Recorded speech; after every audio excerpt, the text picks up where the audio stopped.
Hello বন্ধুরা, আমি যেভাবে চিলি পনির বানাই আজকে তোমাদের সাথে সেই রেসিপিটা শেয়ার করব। তো দেখো, এখানে 400 গ্রাম পনির নিয়ে নিয়েছি।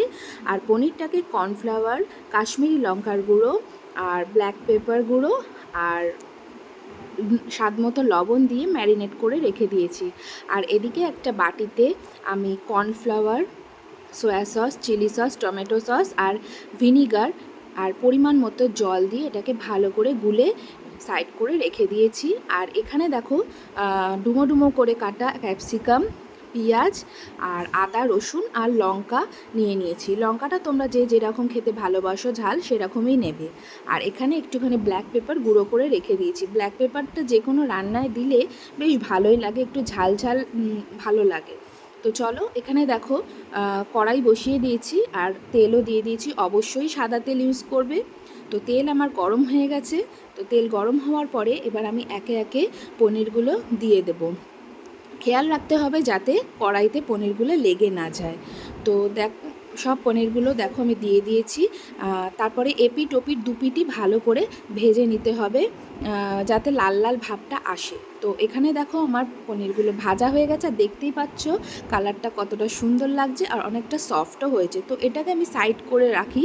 তো তারপরে দেখো কড়াইতে আদা আর রসুন কুচি আমি দিয়ে দিয়েছি।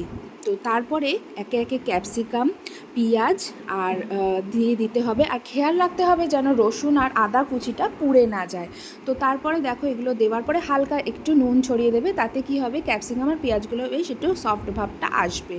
তো তারপরে একটু নাড়াচাড়া করার পরে এটার মধ্যে ব্ল্যাক পেপার গুঁড়ো করে রেখেছিলাম সেইটা দিয়ে দেবো, আর অল্প সামান্য চিনি দিয়ে দেবো। চিনিটা কিন্তু অবশ্যই দেবে, চিনি দিলে স্বাদটা কিন্তু অন্যরকম হয়ে যায়। তারপরে দেখো লঙ্কা কুচিগুলোও দিয়ে দিলাম। আমি একটু ঝাল খেতে পছন্দ করি, তাই জন্য লঙ্কাটা একটু বেশি দিয়েছি। তারপরে দেখতেই পাচ্ছ বাটিতে যে সস দিয়ে মিশ্রণটা করে রেখেছিলাম কর্নফ্লাওয়ার দিয়ে, তো সেটা দিয়ে দিলাম, দিয়ে কিছুক্ষণ ঢেকে রাখলাম। তো ঢেকে রাখার পরে দেখো গ্রেভিটা ঠিক এই রকম টেক্সচার এসছে, দেখতেই পাচ্ছ কতটা ভালো লাগছে দেখতে। তো এরপরে আমি পনিরগুলো দিয়ে দেব এবং পনিরগুলো দিয়ে কিছুক্ষণ আবার নাড়াচাড়া করার পর অন্তত 2-3 মিনিট আমি রেখে দেবো কড়াইতে।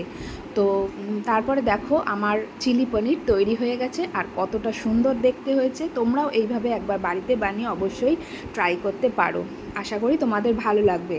আর তারপরে ফ্রায়েড রাইস অথবা পরোটা যা দিয়ে হোক তোমরা খেতে পারো। তো চলো, আমার রেসিপিটা তোমাদের কেমন লাগলো অবশ্যই কমেন্ট করে জানিও, আর আমার ভিডিওটাতে অবশ্যই লাইক করে দিও আর কমেন্ট করে দিও।